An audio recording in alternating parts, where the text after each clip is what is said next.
were 3 assassination attempts where we were shot at several times. My car was full of bullet holes. I had left hell. I went to purgatory in a way. I was in my house that was surrounded by military and police personnel, but I was with my kids. And then I was taken back to hell.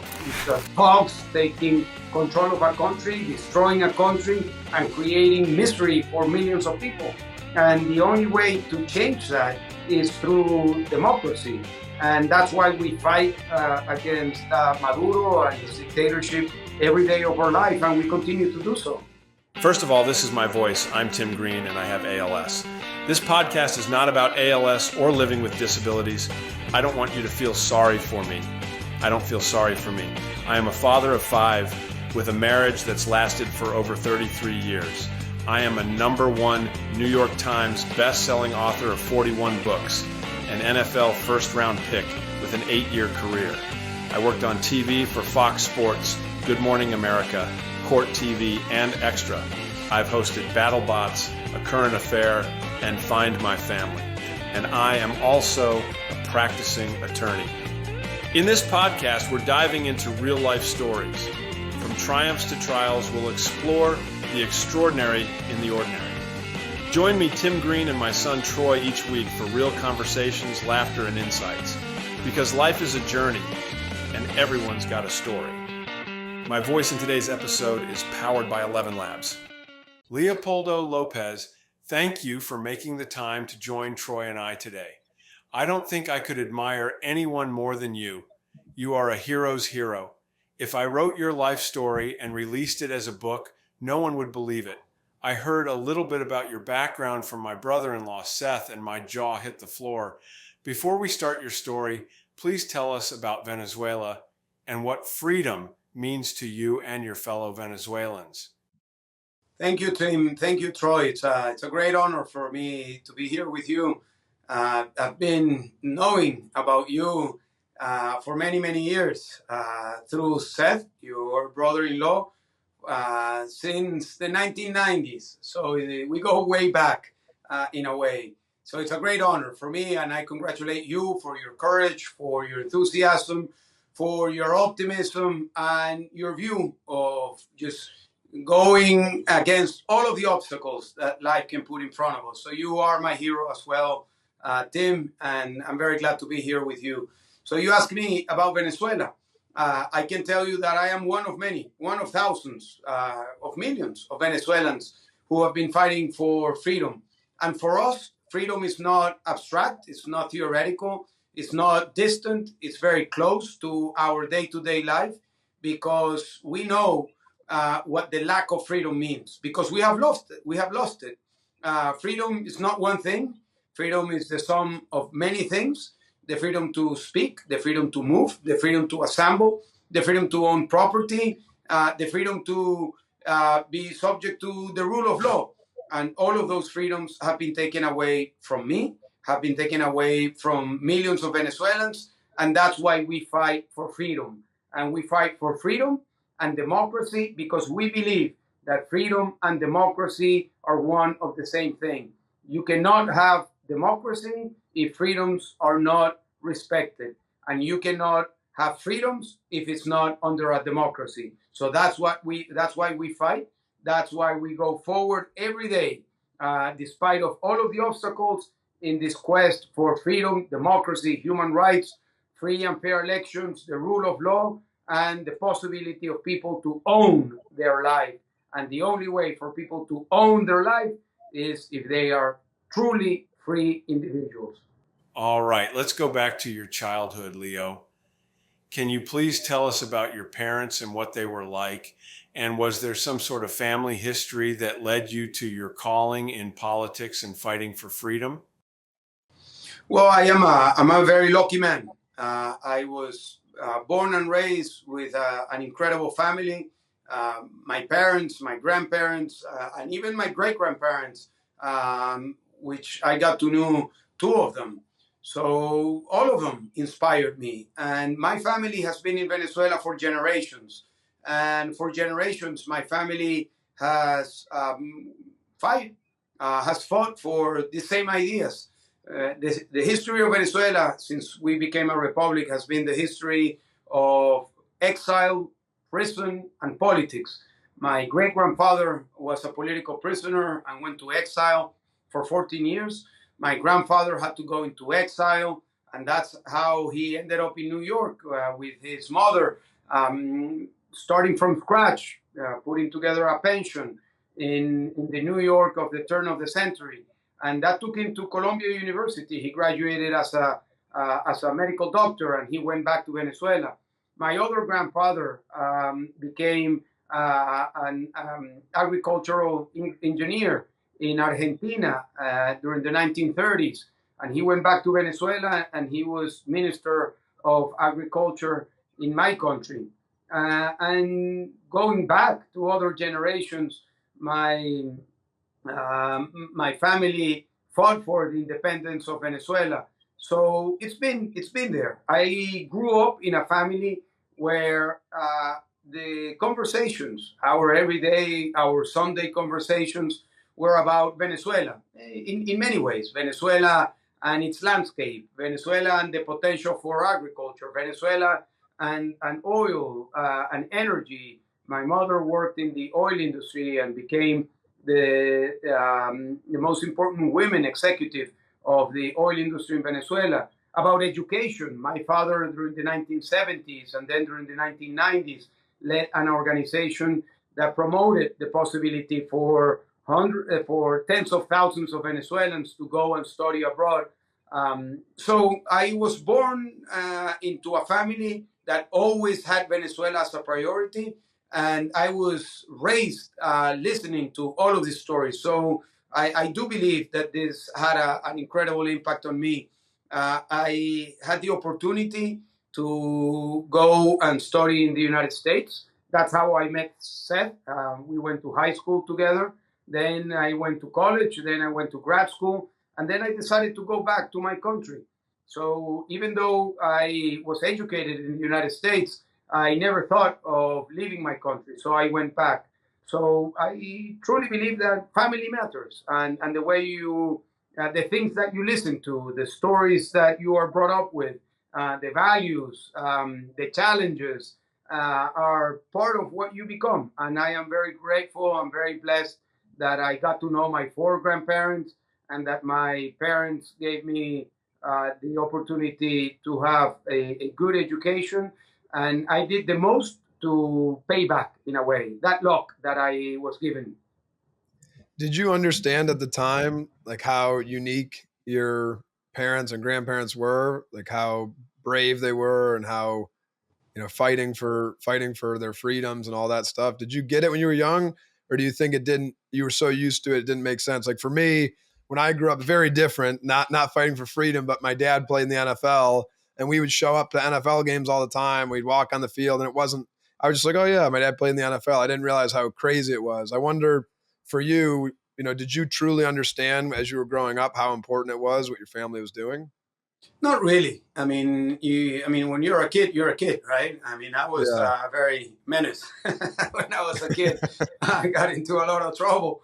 I always got good grades, but I always got into a lot of trouble. Good type of trouble, not bad type of trouble. So I was a normal kid growing up, and then when I went away from home, I did started to realize how lucky I was. But when I went to prison, that's when I really had a lot of time to reflect, because I was sent to solitary confinement. I spent 7 years in prison in total, four of them in solitary confinement. And as you can imagine, solitary confinement is very lonely and you have a lot of time. So I actually had read a lot about what other people did when they went to prison. And the one thing that came in everything that I read over and over was the importance of having a routine. So I put together my routine. My routine was simple. I would do three things. I would pray. I would try to exercise my head, reading, writing, drawing, trying to play music, doing math exercises, playing imaginary chess. I'm not a good chess player, but anyhow, trying to move the pieces from one side to the other, and doing physical exercise. And when I prayed, I remembered something that a priest told me um, some years before. He said, you know, people pray for three reasons. People pray for need, people pray for fear, for protection, and people pray for gratitude. And of the three, the most powerful one is when you pray for gratitude. So I took that from that priest, and I said, you know, I'm gonna do what Father Carlos told me. I'm gonna pray for gratitude, and that's what I did every day. And I had many things to be grateful. As I said, I was grateful for my upbringing, for my parents, my grandparents, for the possibility of having an education. I had 3 plates of food every day. And when things turned difficult, when I was there in solitary confinement, and praying through gratitude was very, very strengthening, very strengthening. And it got to a point where I would pray for simple things like watching the stars through a crack of a window that was sealed, or listening to birds, or listening to music. I had no music in my cell, but I could listen to music from the other part of the prison. And so this helped me a great deal to simplify the complexities of life. You know, life can get very, very messy, can get very complicated. You can get very confused by the day-to-day things. But when you simplify things and think through every day, what am I grateful for? There are many things, and that gives you a better perspective. Of course, I was grateful for the wonderful wife that life gave me. I'm a very lucky man that I had the opportunity to meet Lillian. We have 3 kids. I'm grateful for my 3 kids. I'm grateful for the opportunities I had. I was mayor of the city I grew up in, Caracas, for 8 years, and we did many, many things. And I was, you know, very, very active when I was mayor. So all of those things were the things that I would pray through gratitude. And I think that this is kind of a secret magic to live life through difficulties, through hardships. If when you're going through difficult moments, if you take the time and think, you know, I know I'm going through a difficult time.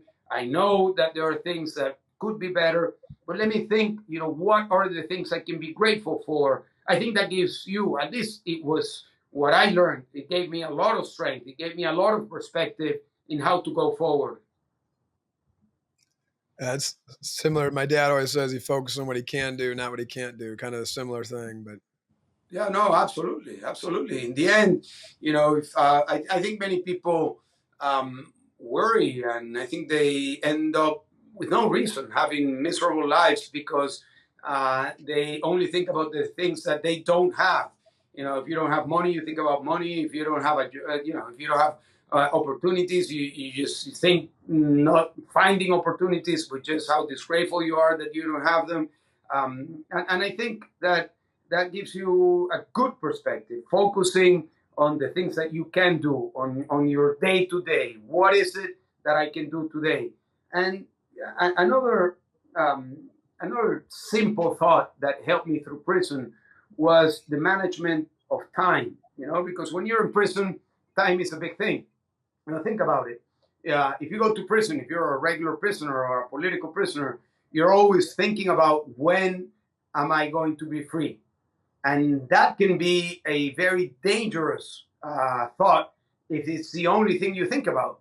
Because if you have a perspective that you are going to be released or you're going to be free in a week, in a month, in a year, and when the week, the month, the year comes and you're still in prison, you collapse. So I learned that I would live my life day by day. And I had those 3 things. I would pray, I would think, I would exercise, and I had a simple rule. If I did those 3 things, I was doing my job. I was doing, you know, what I could in Tim's perspective. That's what I could do. Those were the things I was doing, and it gave me a good perspective. And you know, you are a super athlete, team, and you know what it takes to be a super athlete. It takes discipline. It takes strength, it takes focus, and it takes also doing things day by day. How do you get stronger? If you do what you have to do every day. How do you get better in playing football? If you do what you have to do every day. If you practice, if you practice, if you practice. So that's what I did when I was in prison. I did the same thing every day, and that gave me a reason to go to sleep knowing that I had won the day and it was not a lost day. Because in prison, you can have the completely contrary approach. You can have the approach of saying, another day in prison, another day lost in life. And well, that puts you in a bad mood, that puts you in a negative perspective. And I think that doing the opposite, even in the most difficult circumstances, what is it that I can do? How can I win the day? How can I become better? How can I be a better person? How can I become stronger in my soul, in my mind, in my body? And if I did the things that I thought would lead me to that, I would go to sleep knowing that I won the day and that I was going to be better, that I was going to play better the game and the hand that was given to me. Because you don't choose in life, you don't choose the cards that are given to you. You're handed some cards, and I know Seth is a good card player. I am not, but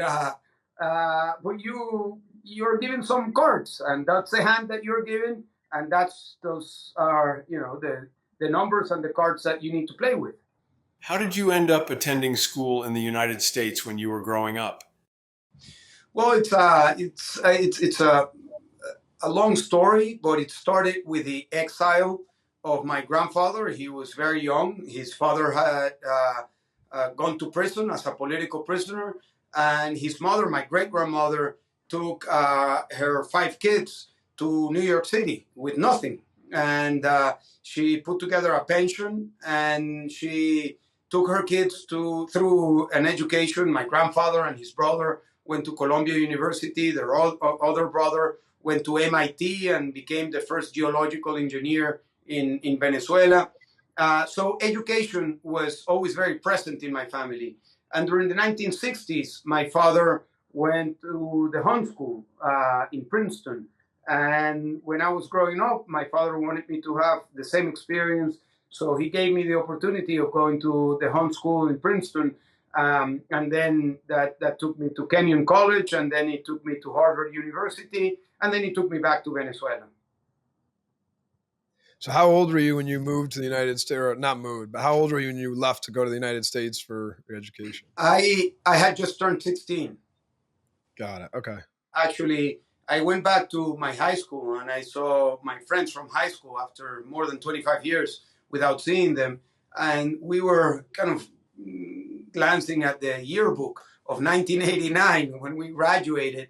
And I read what I wrote in my yearbook when I graduated. And, I was 18 at the time. And even then I said, I want to go back to Venezuela.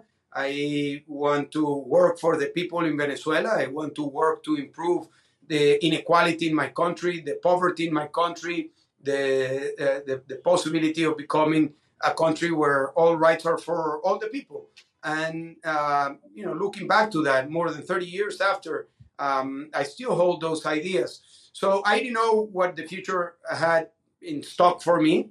But I did know that I wanted to go back to Venezuela and be involved in public service. So I went back after graduating from Harvard.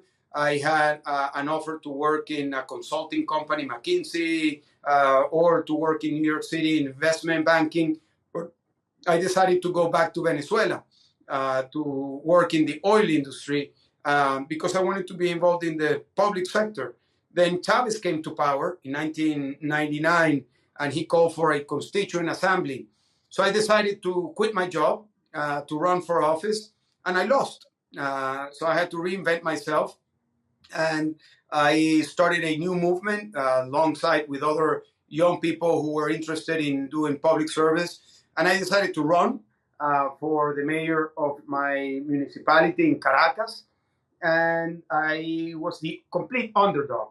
I mean, I had been in Venezuela for 4 years, just recently graduated. I was 27 at the time, and I did a very different campaign. I would go I would wake up at 5 a.m. in the morning, look for the places in the city where there was traffic. I had my flyer with my picture and my commitment to the municipality, and I would shake hands, shake hands, shake hands.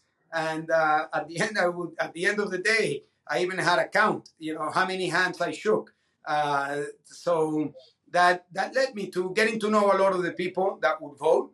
And from being the underdog, I won with 51% of the vote.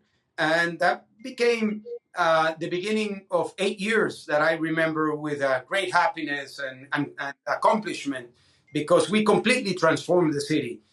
It was a group of young people, and we transformed the city. Here is a book. Let me see where I have it. Here. Here is a book that a friend of mine sent me about what we did. So, we did, education. These are, we built incredible sports centers. Let me see. We worked with the police. We had great equipment for the police. We had incredible health care. I mean, these were the health units that we built. We transformed the city. Look, this is public health in Venezuela, in a municipality. We built, sports centers, everything that was, very, very, very different than what the public service was at the time. And this was not just my doing; it was the doing and the accomplishment of a great team. I mean, you were a great NFL player, but you won not because you were good, but you won because you had a great team. I mean, you were the best of the team. Maybe you were the leader of the team, but you had a team. So we had a team, and we transformed the city. We made it a safe city. At the time, I brought Bill Bratton, who had been the chief of police in New York City. And with him and his team, we built a way of managing insecurity. Caracas was at the time the most dangerous city in Venezuela, in the world, actually. And we made it a safe space. We went to Colombia, we came to Spain. We saw what other cities were doing. How were they fixing taxation? How were they doing, public spaces? How were they dealing with the trash services? And we were passionate about this. So we built an incredible team of public servants. And that led me to go to re-election. I was re-elected with 80% of the vote.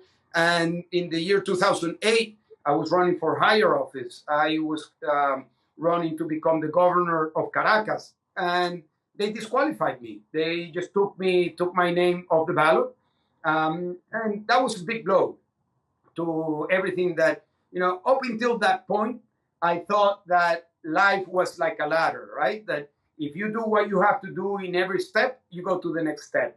And if you do, what you have to do in that step, then you keep climbing and climbing. But then, through the hard way, I realized that that's not what life has in stock for many people. There are circumstances. So I thought that, being the best mayor was going to lead me to become the governor of Caracas, and then I would have the possibility of running for president. But then they disqualified me and my entire team. So I was unemployed again. This is the year 2009. And I decided to build a new movement.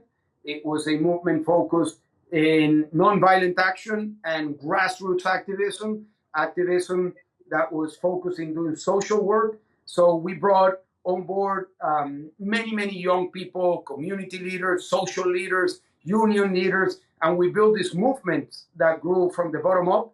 And we were very focused in learning about nonviolent action. We learned about the anti-apartheid movement in South Africa, about Mandela. We learned about, the civil rights movement in the US. We learned about the Serbia nonviolent movement during the 1990s. And we put into practice a lot of that. And in the year, to make a long story short, in the year 2014, we called for protests against the fraud that Maduro had committed in the year 2013, and tens of thousands of people went to the streets. And that took me to prison because I was leading those protests. On February the 12th of 2014, there was a massive protest, and the security detail of the Minister of Interior shot a young man called Basil da Costa in the back of his head, and then they shot Robert Redman, and then they shot Juancho Montoya. And at the end of the day, there was a warrant for my arrest, and I went into hiding, and I had three cards on my deck: the card of exile, the card of clandestine, and the card of turning myself in. And I decided to turn myself in.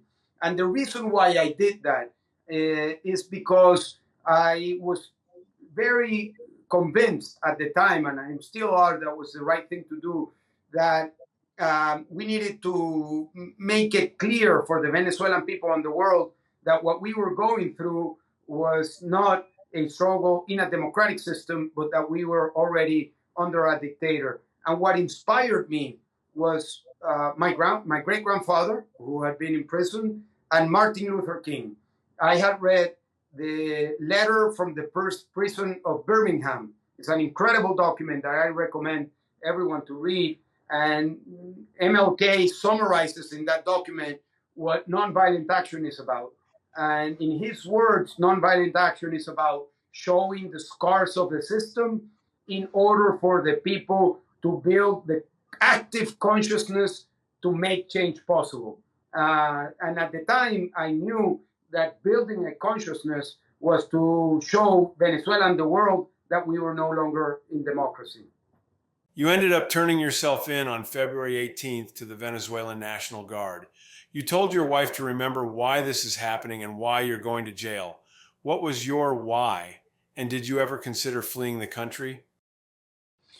Well, my why was that first, I was leading a movement, and I believe that you need to lead by the example.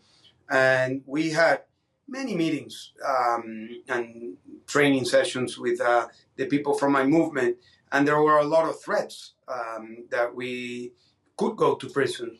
And I always mentioned to the team that that was a clear and present danger.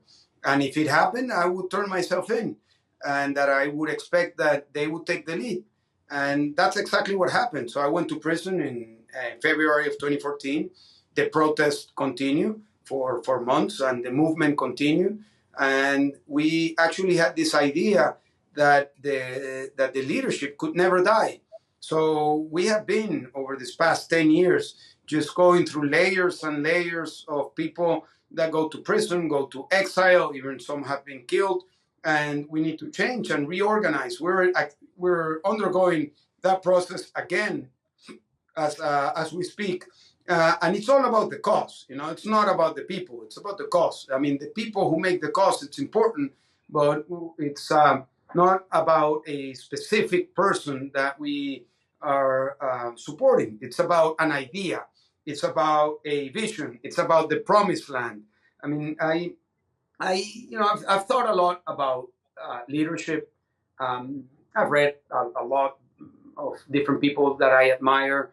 And when I look back, what I was reading and what was inspiring me when I was 20, when I was even younger, I still admire the same people, or some of the same people, but I look for things that I believe that really shape leadership, which is the capacity to cross the desert. Not everybody has that capacity. There are some leaders who basically they lead, and everything, the circumstances take them through a process.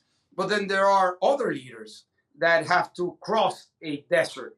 And I think, at least for me, that's what's really inspiring. And it's not random that we see the metaphor of the desert all over. You know, we see it in the New Testament, we see it in the Old Testament, and in the Old Testament, you see how Moses was crossing the desert. He was promising to reach the promised land, and he had riots. His people doubted. He himself doubted, and yeah, at some point, God told him that he was going to lead his people to the promised land, but he was not going to cross the Jordan River. So it was not about him. It was not about Moses getting to the promised land. It's about his leadership. And I think that this, at least for me, this is something that I now value a great deal, to learn about how to cross deserts. People cross deserts in different ways. Because of circumstances, my desert was my prison. Another desert I had to cross was being disqualified to run for office, and my dream of continuing to be a public servant was taken away from me. I had to go into exile. So those are different um, moments of the desert, but other people have different deserts that they have to cross. And I think that the real successful leaders are those who are capable of crossing the desert. I truly believe this idea that is, I think, very, very powerful, because it trains you not for the good times, it trains you for the tough times. And in the tough times is when you need to be the best version of yourself. In the tough times, you might be alone. In the tough times, you might be the one person that needs to make decisions for your family, for your movement. And in those tough times is when you really get to see the quality of leadership. And that's why I admire this capacity to overcome obstacles and difficulties. After being denied bail, you get put into Ramo Verde military prison while awaiting your trial. What was the time like for you leading up to the trial? Can you describe how you were treated? Several credible sources have come out and confirmed human rights violations against you as a political leader. Yes, I was in solitary confinement, so the UN actually certified that I was a victim of torture. And my trial was not even close to being a fair trial. I was accused of leading protests, and particularly, I was accused of using the art of the speech in order to lead the protests. So my entire trial was about the speeches that I had given to the Venezuelan people in December, in January, in February of 2014. And at the end, the judge concluded that even though I never called for violence, because I never did, she concluded that I had the capacity to send subliminal messages to the Venezuelan people, and that was a crime that I needed to pay with 14 years of imprisonment. So I was sentenced to 14 years in prison for sending subliminal messages to the Venezuelan people. And by the way, if I was saying something with subliminal messages or with my own words, was we need to conquer freedom and democracy. That's a one thing, that's a one idea that I would talk about in different ways, but it was always at the core of my message. So my crime at the end was calling for freedom. So when you turned yourself in, did they put you right into solitary confinement, or did you? Well, the day I turned myself in was a very long day. It started being in clandestine, then I went into the trunk of a car, and then I went to a friend's house, and there were hundreds of thousands of people in the streets. So I went to this protest that I had called for through social media, and I turned myself in. I was thrown into an armored vehicle of the National Guard, and the commander of the National Guard was very nervous, and he was preparing to repress the people that were protesting. And I told him, don't do that. If you do that, you're going to hurt people, and people might be even killed. So he said, what can we do? And he said, give me a megaphone, and I'll tell the people to be nonviolent. So there are these pictures and images of me being taken as a prisoner on top of an armored tank, and on top of that tank, I was with a megaphone calling for the people to be nonviolent. So in a way, I was, in control. But then they took me to an airport in the center of Caracas. They put me into a helicopter From there, they took me to the courts, and they did a fast track decision and sent me to a military prison an hour and a half away from Caracas. And that day, that started in the trunk of a car, ended in a prison where I would spend the next 4 years in solitary confinement. When the trial finally began, the prosecutors were allowed to bring in over 100 witnesses, while you were allowed only 1 or 2 of the roughly 60 you requested. On top of that, the defense was given 3 hours to speak versus the 650 plus hours the prosecution spoke. Ultimately, you were given the maximum sentence of almost 14 years. How blatantly corrupt was this trial? And did you think you stood a chance? No, I never thought I stood a chance. And I knew it was a fake and manipulated trial. There's no justice in Venezuela. So this is very difficult for people in free countries to understand. When you have dictatorships, when you have autocrats, there's no rule of law. And there are no independent judges. There are no independent prosecutors. And there are no independent police or military. Nobody abides to the rule of law. Everybody just follows the wishes and the commands of the autocrats. So I knew that's what I was in for. So I remember the first day of the trial. It was a long trial, like more than 100 sessions. The first day, the judge at one point says, does anybody have something to say? And I stood up. My lawyer said, no, you can't speak. You should wait and speak at the end of the trial. And I said, Juan Carlos, why am I going to do that? If the only thing I can do in this trial, they're not going to accept any of the witnesses that we are promoting, any of the elements of proof. If the one window I have is to speak in this trial, that's what I'm going to do. And just so you have an idea of what was happening at the time, I would go to trial and they would close the entire building of the courts in Caracas.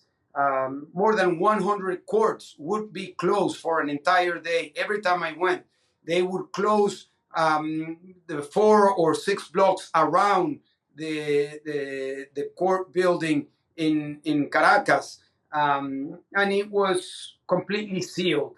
There was no press, no witnesses, no public. It was just the judge, the prosecutor, the other people who were being in my trial, and the lawyers. And so it was a bogus trial from the very beginning, but it gave me an opportunity to prepare. Every day I went to trial with an idea.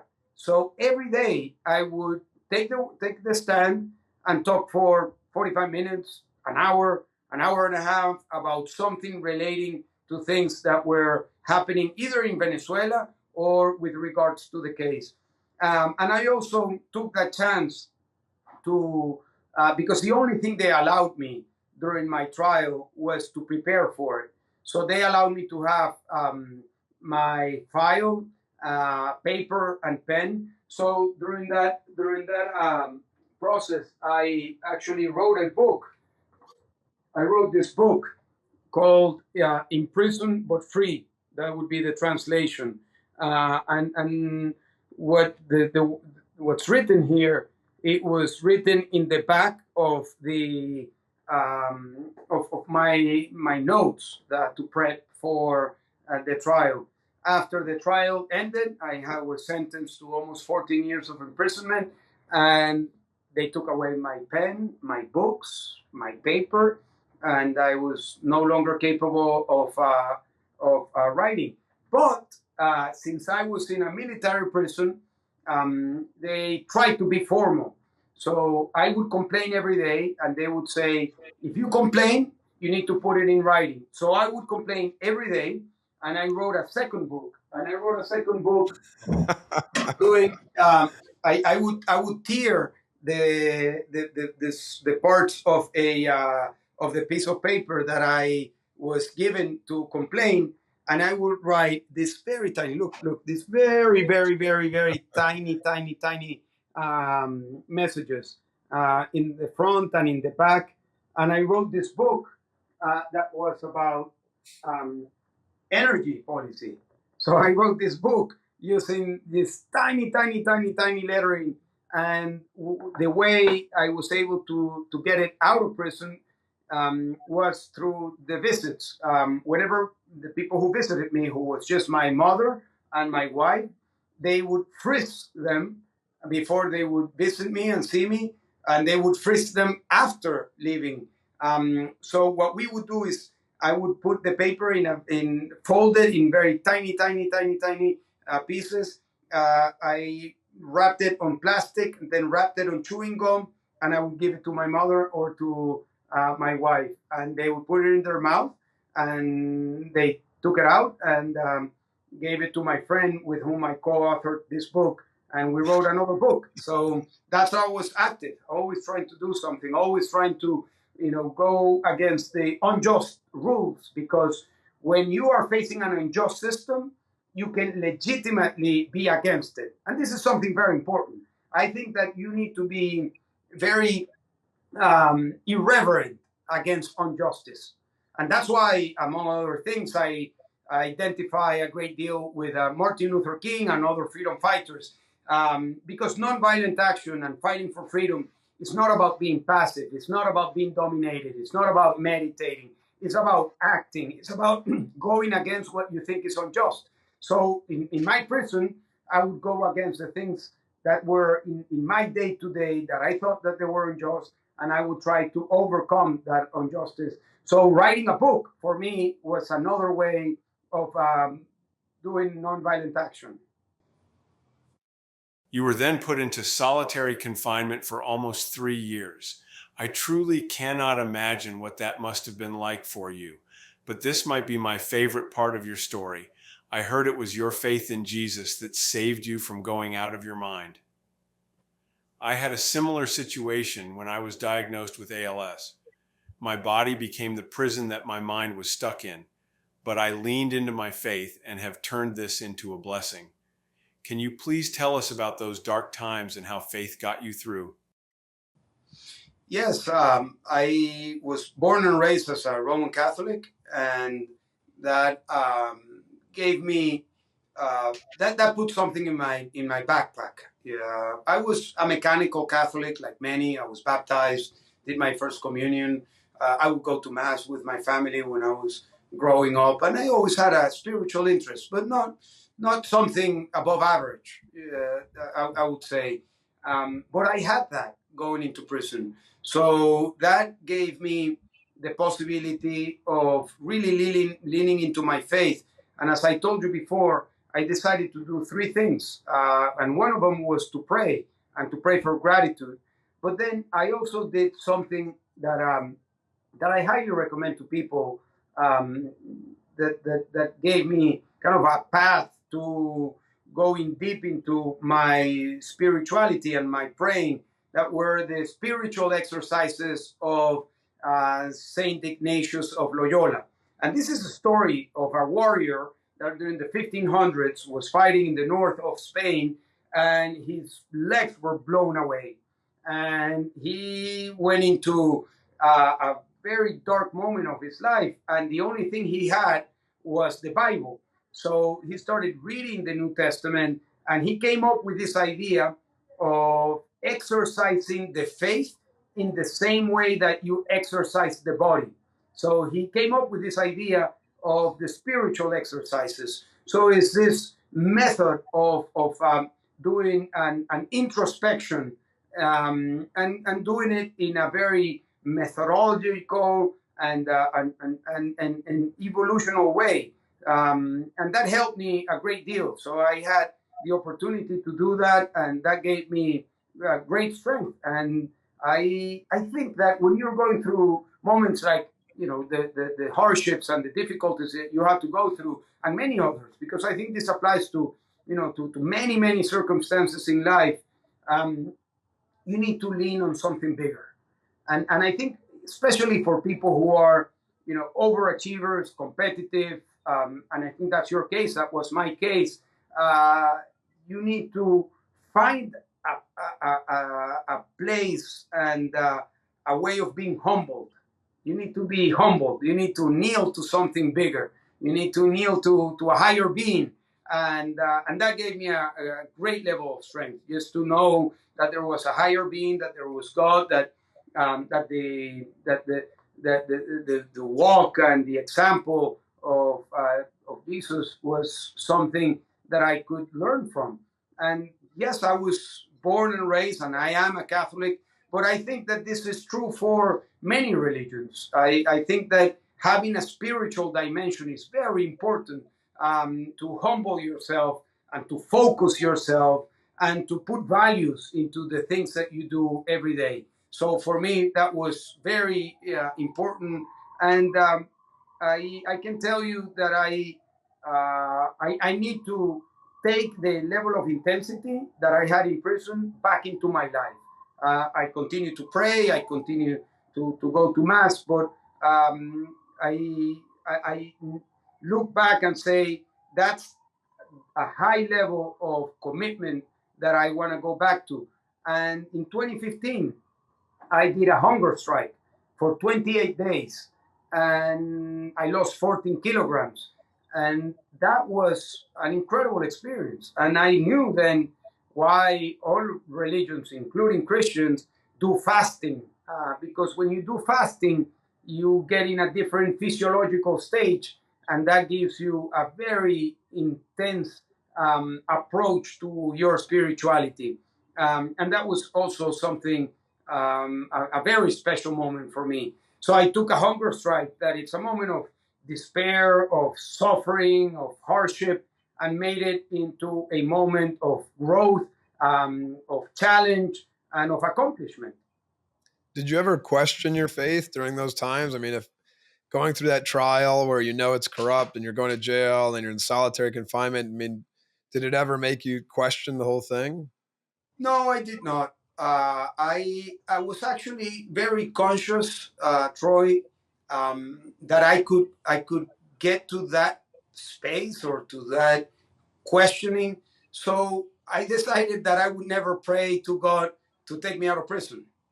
Why? Because if I prayed every day, please take me out of prison next week, and next week came and I was still in prison and I was there for years, then you hold God accountable for things that might not be what He has in stock for you.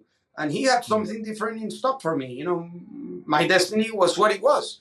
I had to spend 7 years of imprisonment, house arrest, back into military prison, escaping, and everything that I had to go through. So I was very aware that trying to hold God accountable for everything that was happening to me or that could happen was not the best way to relate to God.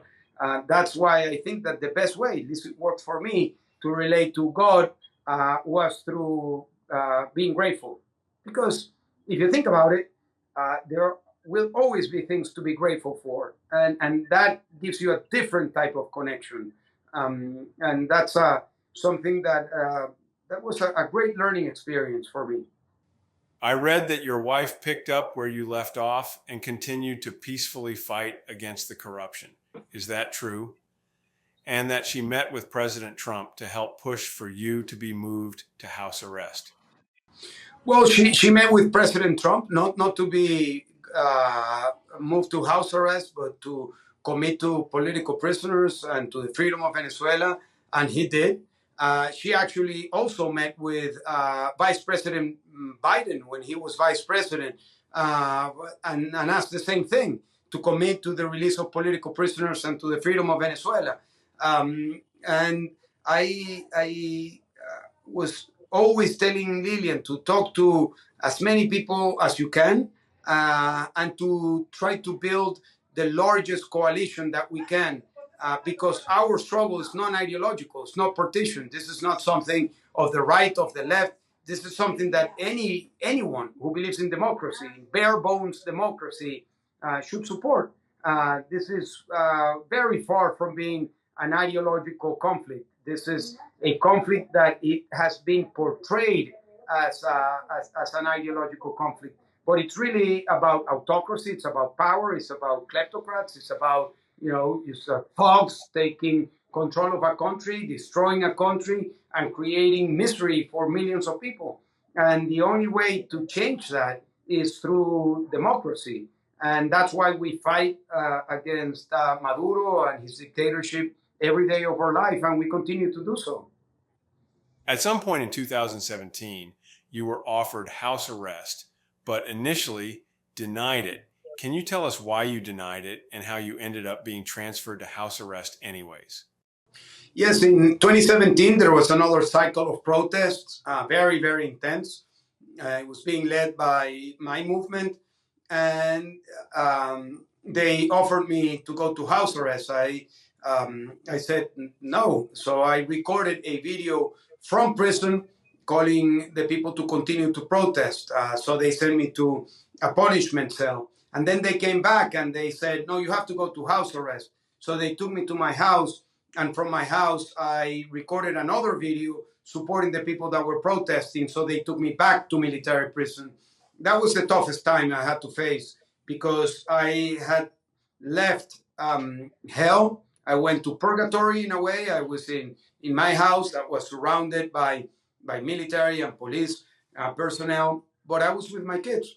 And then I was taken back to hell. And that was very tough. That was, I can tell you, I think it was the one moment when I was broken, where I was really, really lost my senses.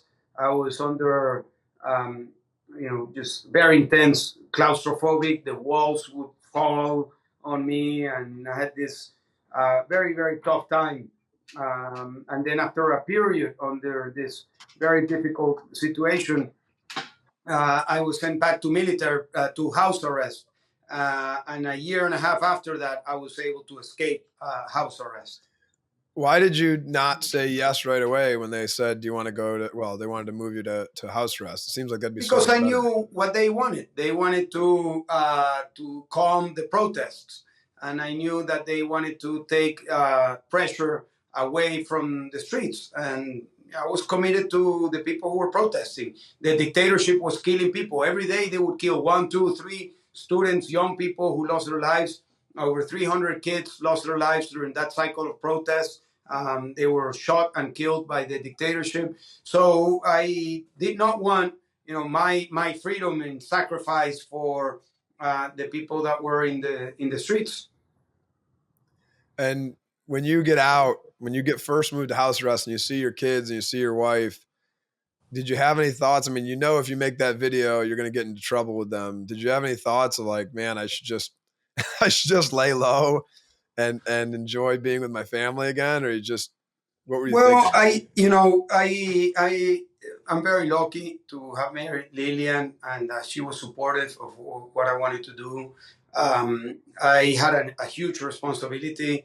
On the back of my shoulders was an entire movement, the hopes of the people that were protesting in the streets. So my wife understood what I was doing, and she supported, and that's why I made that decision. And sometimes you make decisions knowing that it's going to be uncomfortable, that it's going to be tough, that it's going to take you to places you don't want to go, but it's the right decision to make. And that's when you choose. Again, that's when you choose between right and wrong, between being part of the problem or fighting against it. And I've always tried to be on the right side of that dilemma. After 2 years of house arrest, you escape and go to the Spanish embassy. How did you escape, and why the Spanish embassy? Well, in April of 2019, another cycle of protests. We had the interim government, and there was a lot of pressure on the Maduro regime. And I was able to reach out to members of the military and the police. And at the end of April, I was released by my own captors, by the same people that were guarding my house and others. And we had a protest where the military and the police joined efforts with the people that were protesting in the streets. It was massive, but we were not able to reach the goals that we had set for ourselves. So that day I had to seek refuge for the people who were protesting with us, with the for the military, and for myself. So I first went to the Chilean embassy, and then I went to the Spanish embassy with my wife and my youngest daughter, who was 1 year old at the time, and my kids. I took them to, or sent them to Spain at the time with my parents. My wife Lilian and my daughter stayed with me for a month at the embassy. Then I organized their escape. And then after a year and a half at the Spanish embassy, I made the decision it was time for me to leave Venezuela against my will. I never wanted to. I never wanted to leave my country. But my mother was very sick. They had changed the ambassador who had been very supportive of me, and I knew things would change. And I had diminishing returns in the things I was doing at the embassy. So I decided to do something I thought I would never do, which was to leave my country. So at the end of 2020, I left Venezuela. And since then, I've been in exile. How did you actually get out from, you're in house arrest? You convinced, you said you talked to the police and the military. I mean, did you talk to the people that were outside your house? Or how did that actually happen? Well, it's a long story, but the shorter version is that, as I said, it was a moment of a lot of pressure, protest and international pressure, and I was reached by a top military officer with an anonymous message, just an image of him and a civilian. What to make of it, and then some days after, in late at night, that person showed up to my house and he said, "We want to support your cause." And I said, "Well, if you want to support, you should allow me to talk to other people who I'm talking to." I had been in contact with people from the military, from the police. I had been mayor for 8 years, so I knew many people in the police. I was in prison, in a military prison, so I knew some people from there, and I knew other people. So for weeks, I was meeting with these people in my house, and that's how we were able to plan not just my escape, but also the release of other political prisoners and an uprising, in a way, a peaceful uprising of the military that sided with the Venezuelan people. And that's how I was able to escape house arrest. And then I went to the Spanish embassy, as I told you. And when you were in the embassy, obviously the Venezuelan government wanted the embassy to force you to come outside to arrest you. And what was that tension like, having, the military outside and the Spanish embassy protecting you through, basically there's one door standing between you and them? Yeah, it was an embassy. The embassy was surrounded. They cut the electricity of the embassy. They cut the trash service. Drones would fly above the embassy. There were dozens of armed personnel around it. And inside the embassy was the ambassador, his wife, and a group of the GEOs. The GEOs are the Navy SEALs of Spain. Great group of people, by the way, great group of people. So, we were prepared for the taking of the embassy. I learned a great deal from them. I would train. I've always done combat sports. Actually, Seth can tell you a good story about this, because when we were in high school, I brought a pairs of gloves, and Seth is like 2 heads taller than I am. He's a very big guy. And then, like the second day we were there in boarding school, I said, "Hey man, put the gloves on."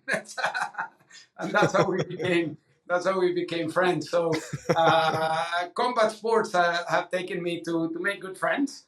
So I became good friends with the people in the embassy. Leo, during all this time, I know you had a couple assassination attempts in your life. I mean, were you scared for your life at that time? And can you tell us about those assassination attempts, or at least one of them? Yes. Throughout the 20 years of fighting against dictatorship in Venezuela, there were many attempts. There were 3 assassination attempts where we were shot at several times. My car was full of bullet holes. I had a bulletproof car. One of the assassination attempts, that was the one that really struck me. I was mayor at the time. This is the year 2007. I left my office around 10 p.m. I went to get something to eat. And as soon as we parked, unfortunately, I had a bulletproof car, but it had a window that could go down like maybe 40 centimeters, like this much. And a motorcycle and then a car came through, and they just shot through the car, through the opening, and they shot the person that was right next to me, Carlos Mendoza. He was a bodyguard, but he was a friend because I had a special relation with all of my bodyguards. They were my friends. We would train together. We would, they were taking care of my life. I would take care of theirs. They were with me all of the time. So this was a very, very difficult moment to realize that we were putting our lives at risk. And it was kind of the beginning of many of us understanding that it was not just about the leader, but the people that were in the movement that were facing the consequences of confronting the dictatorship. So you asked me about fear. I think it might be because I've always done extreme sports, or I don't know if there's something in your brain, but I am not necessarily a person of fear. I usually take challenges and I'm very daring. But there's been times that I've been, broken and with fear. One of them was when I went back to prison after being in house arrest. I was sent into a punishment cell. This was a very tiny cell, very cold. It was didn't have windows. It was all white, so it was either just very bright white or pitch dark. And I was claustrophobic. I was losing my mind, and there was a jacket because that cell used to be an office. There was a cable jacket, and I started to pull the cable out of the wall. I had like maybe 2 meters of cable, and I started thinking the worst things. I thought of ending my life, and that was a consequence of just being broken or being at a moment of great despair. But things that happen. I started to peel the cable, and these cables have like a copper wire inside. So I started to peel and got the copper wire, and I started to tweak the copper wire, and started to doing knots. And I did one knot, another knot, and then a bigger knot. And I did 5 knots and another knot. And all of a sudden I was just putting together a rosary.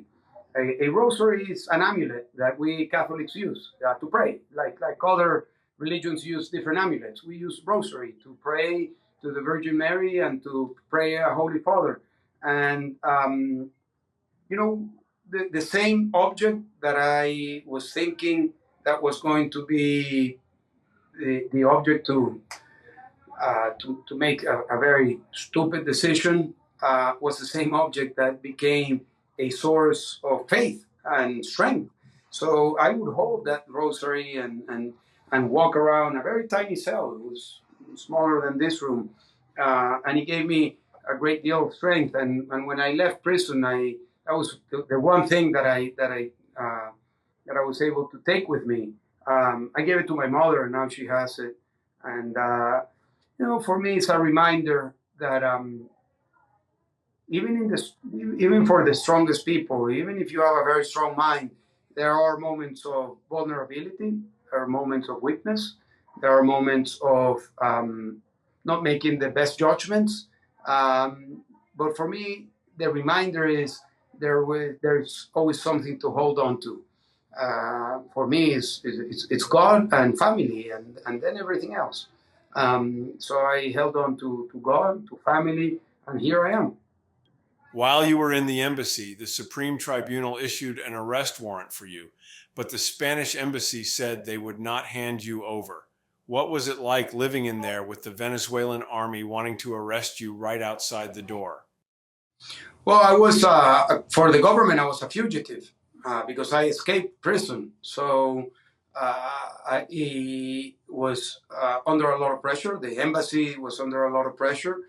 And here I would like to really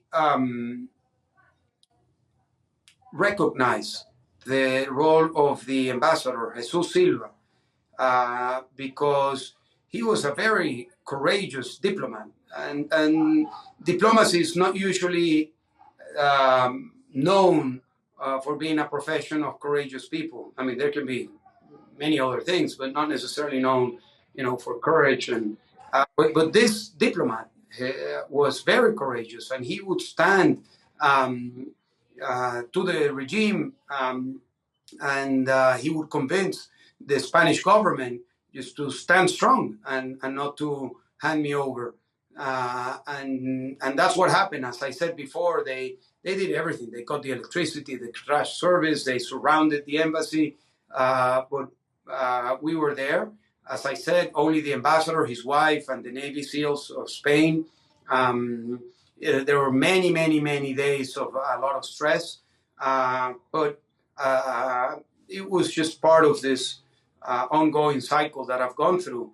It was another moment of a lot of commitment and courage and unknown allies, because I never thought that I would be in an embassy with people from Spain, and we will be all in the same commitment to hold that castle standing. And we did. We did. Near the end of 2020, you escaped from the Spanish embassy. That sounds like a movie. Can you please tell us that story with as many details as you are allowed to share? Well, it was the end of 2020. One morning, very early, the Spanish ambassador comes to my room and he says, I have news for you. They are going to change me. And I asked him, so who's going to come? And he said, well, the current ambassador of Spain in Cuba. And I knew that he was someone who was, in a way, more aligned with the regime, or less critical, to say the least. At the same time, my mother was very sick. This is 2020. Remember, it was COVID. My mother was undergoing dialysis. She was waiting for a kidney transplant. And she was infected by COVID. So she was in intensive care. I had not seen my mother for years. I had not seen my father for 7 years. I had not seen my kids for over a year and a half, or my wife. And the things that I was doing at the embassy were not necessarily as effective as they were at the beginning. So I made the decision to escape, and I told the ambassador, well, I'm going to leave. Please give me a month. So I called a friend with whom I've worked different things over the years. This is not a friend of the political movement, always very close to me, but this is someone with whom I've always counted when we had to do extractions of people and do different things. And he knew that one day I was going to call him because I had sent him a message years before, and that when I would call him, he knew what he needed to do. So, I get on the phone. I was under the impression, or I needed to be cautious if my phones were being tapped. So I said, hey, man, all right, I'll get back to you. So he put together the plan for the escape. And a month after that, after seeing the different alternatives, going through the sea was not an option because the country was completely shut down, as many other countries. Going through the western border to Colombia was very difficult because there were many checkpoints of the military, the police, the armed groups, the guerrilla forces, the terrorist groups. To the east, it was just jungle. So it was only one option, to go south. So the day of the escape, I left the embassy in the trunk of a car, of the diplomatic car. This was the only option that was not. There was always a risk, but there was a possibility of going through the checkpoint. So I went through a checkpoint, and then I changed cars, went into another trunk of another car, and we went into an office building. And in the basement of that office building, there were my friends with whom I've been walking this walk to freedom. It was six of them, five of them. I'm sorry, it was six with me. So my friend who was organizing this, after hugging and high fives and just like, hey, we're in it. We started to plan, and so my friend says, "Well, this is the plan. We are going to escape in this vehicle." So he had taken control of a vehicle of the electricity company because a friend of his had this vehicle given to him. The vehicle had to go to the shop. He had no money to send it to the shop, and he said, I'll take care of the vehicle. I need to do some errands, and I'll give it back to you in 10 days. So we had an official vehicle, and we had the uniforms of the electricity company. We had credentials, we had the hats, and then we went through the most important thing when you're doing an operation like this. You need to be very clear about two things. Who are you and why are you here? In the theoretical version of spycraft, this is called status of being and status of action. Who are you and what are you doing? So we went through, that rabbit hole, because you can say, who are you? You can say, I'm Tim Green. Yeah, but that's only your name. Who are your parents? Where were you born? What did you do? Where did you grow up? What did you do as a young adult? Where are you living now? What's your ID? What's your passport? How many times have you left the country, et cetera, et cetera. So, who are you? It's a long list of questions. And why are you here? It's also a long list of questions that you may be facing. So after 45 minutes of training, we started our way south to the Colombian border. And after approximately 18 hours, after going through many checkpoints, maybe more than 20. Remember, it was COVID, so we had the mask. So that was a very big ally at the time. It helped a great deal. But the last checkpoint, we get there, we see the river right in front of us, the Meta River, and the other side was Colombia. There was nobody there. So we looked around, there was nobody there, and we decided to cross. And we go into a boat, and the boat was starting to leave shore, and then we see like 5 military men coming right out of the jungle into the barracks of the river, and just with their machine guns, hey, who are you? Come out. So we walked out of the boat to the checkpoint, and then they started to questioning, who were we? And we had planned for a moment like this. So my friend takes charge. My role was to be the least important person in the group and to be sick. So remember, again, 2020, end of 2020, no vaccine at the time.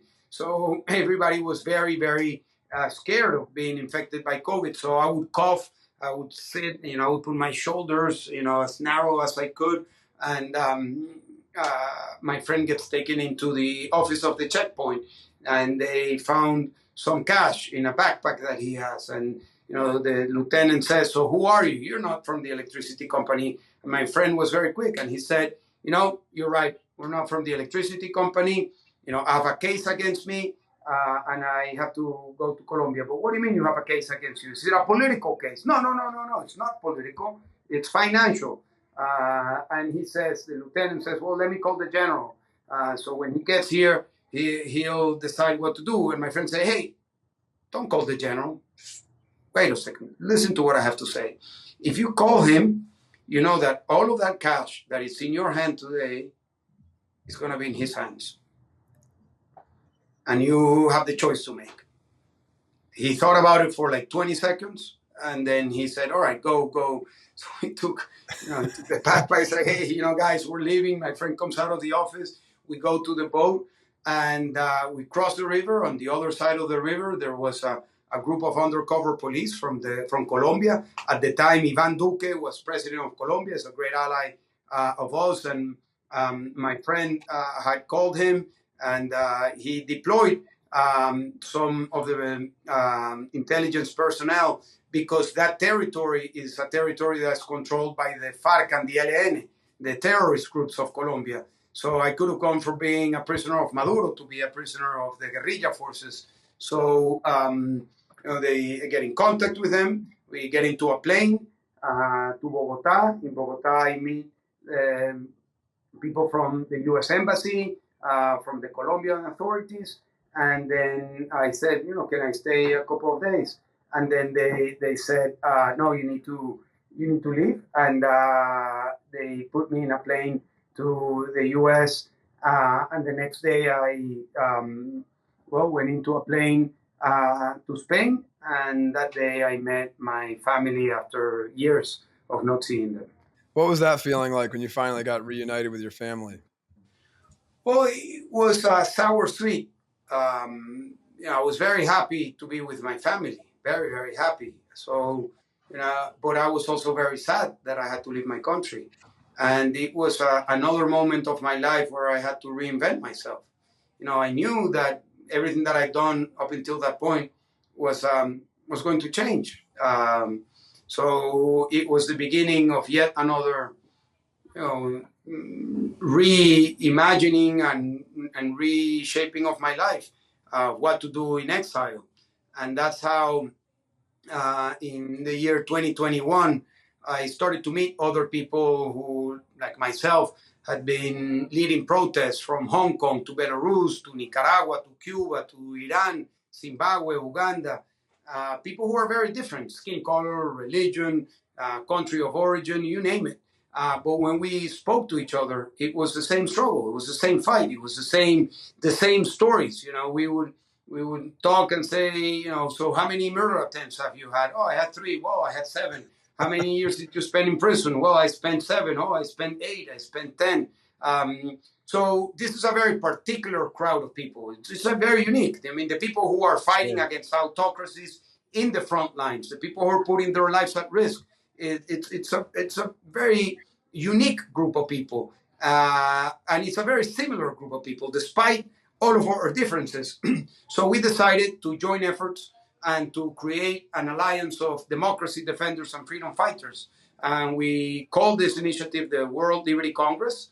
And the World Liberty Congress was founded by Garry Kasparov from Russia, Masih Alinejad from Iran, myself, and many other activists. And today we have members who are the who is who of this world from 56 autocratic countries. And we've come together with a common cause, which is to conquer democracy in our countries, with a common enemy, autocrats who have as their enemy democracy, and with the will to learn from each other, to work together, and to see the build-up of a new world movement for democracy, and to see a fourth wave of democratization worldwide. And that's our commitment. I continue to be, as you just saw, very involved with Venezuela. I talk to Venezuela every day, but I also am leading this movement that has given me a great opportunity. And life gives you opportunities in different ways. Now I've learned a great deal about what it means to fight for freedom beyond borders. Up until the year 2021, my focus was Venezuela. I have Venezuela tattooed in my leg, so it was all about Venezuela. Now I know that the things I've been fighting for decades have no borders. Because if you really believe in freedom, if you really believe in human rights, if you really believe in democracy, you need to understand that this is not about a specific country, but this is about the way you believe that all human beings, regardless where they are born, in what conditions they are born, they should be owners of their rights. And the only way people can own all of their individual and human rights is if they live in democracy and freedom. What made you love Venezuela so much that you were ready to risk your life for it? And if you achieve your goal of making it truly free and fair, would you return? Well, as I mentioned before, I think it's a combination of things. Just first, my upbringing, my parents, the things I heard when I was a kid. The second is the reality, what we were facing. And this is not just me. I mean, there are thousands of people who have risked their lives. Many of them have lost their lives. So it's thousands of people who have been willing to lead this movement for freedom. And as for your question, will I go back? The answer is, of course, yes. Of course, I want to go back. Of course, I will go back to Venezuela, and I will go back to Venezuela stronger, with more knowledge about the world, with more people like you and others who would be willing to help us to rebuild our country. So I've tried to make my exile an opportunity. And the most important thing when you face a circumstance that you cannot change is to realize that that's a circumstance that you have to face. So if you're in exile, and I always tell the people that are coming recently and live in Venezuela, I say, the most important thing about exile is to understand that you are in exile. And that if you're going to continue the fight, you need to reinvent yourself, reinvent the ways you do it. And that's what we have done. So I connect with Venezuela using the possibilities of technology. I try to be as informed, as connected, but I know that I am not there and that there are other people who can do many great things, who can lead. And I believe that the best and most challenging thing at the same time that a leader can do is lead leaders, is to create the opportunities for new leadership to flourish. And I am a true believer of that. So I am very grateful to have seen our movement in its growth and its creation of new leaders, women, men, people from all over the country that have taken the responsibility to lead in moments where other people have been thrown into prison or into exile or have decided to leave the movement, and other people take the challenge. So we will continue. It's not about a single or a group of persons. It's about an idea. It's about a dream. It's about the promised land of freedom, democracy. If you went back, would you ever consider running for president?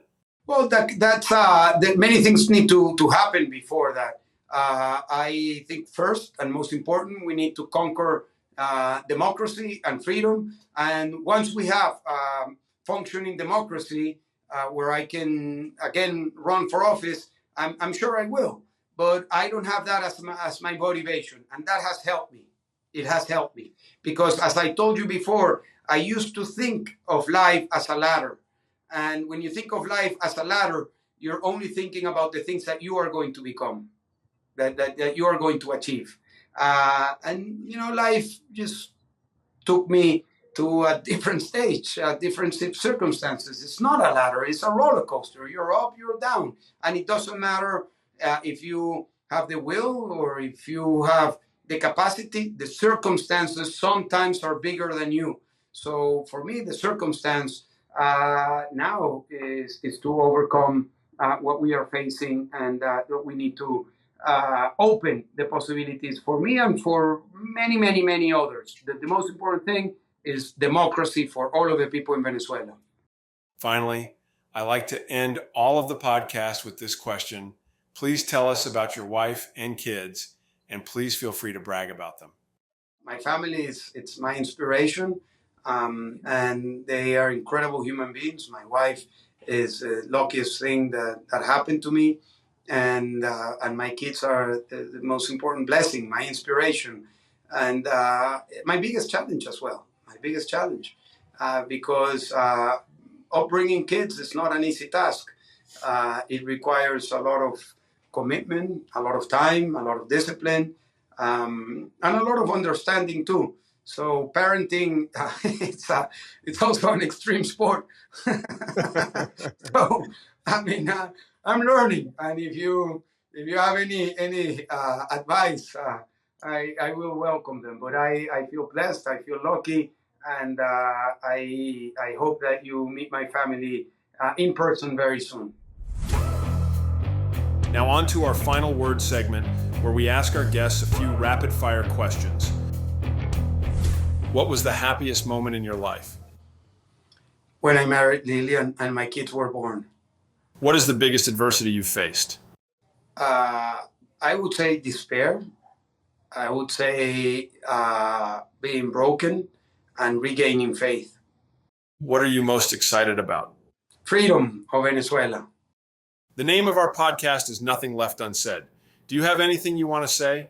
Well, many things. I could talk on and on.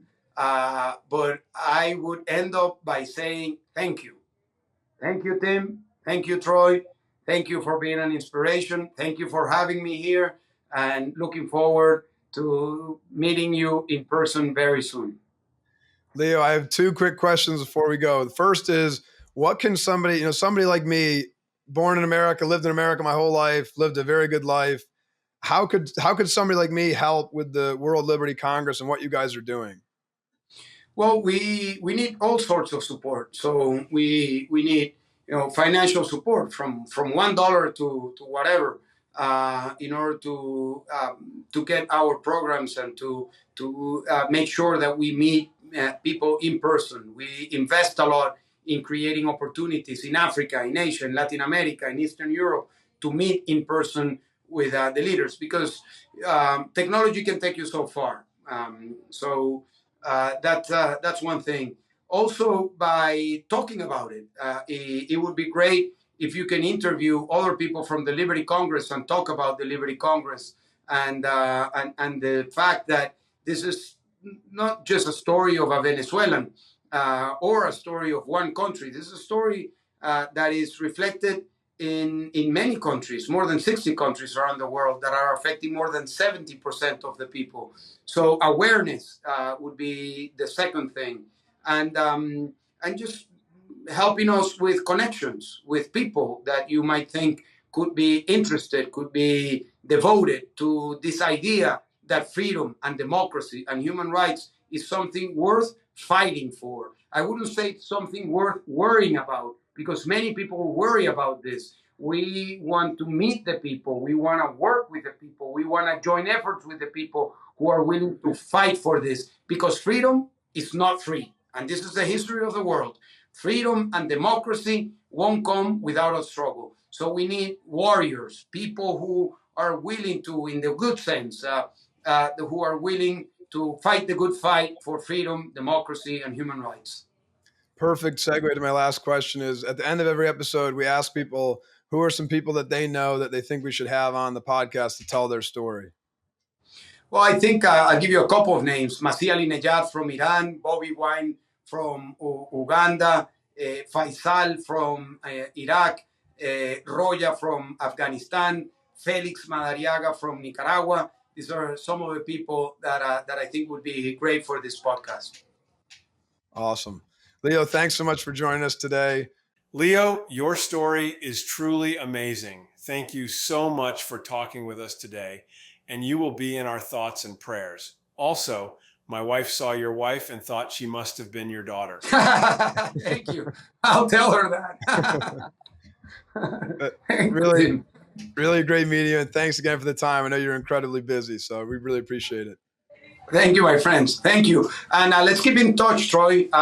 We'll meet in person. We'll make this happen. Definitely. Barclay Damon LLP is proud to be the law firm sponsor of Tim Green's podcast, Nothing Left Unsaid. For more on Barclay Damon's team of nearly 300 attorneys with regional, national, and global reach from our offices across the northeastern U.S., Washington, D.C., and Toronto, go to barclaydamon.com. I want to thank my partners at Barclay Damon for supporting this podcast, and of course 11 Labs for their incredible technology. If you like today's episode, a free way to support the podcast is to subscribe and share it with friends. Thank you. A significant amount of these sponsorships go to tackleals.com. For cutting-edge ALS research at Massachusetts General Hospital, if you want to make a contribution, go to tackleals.com.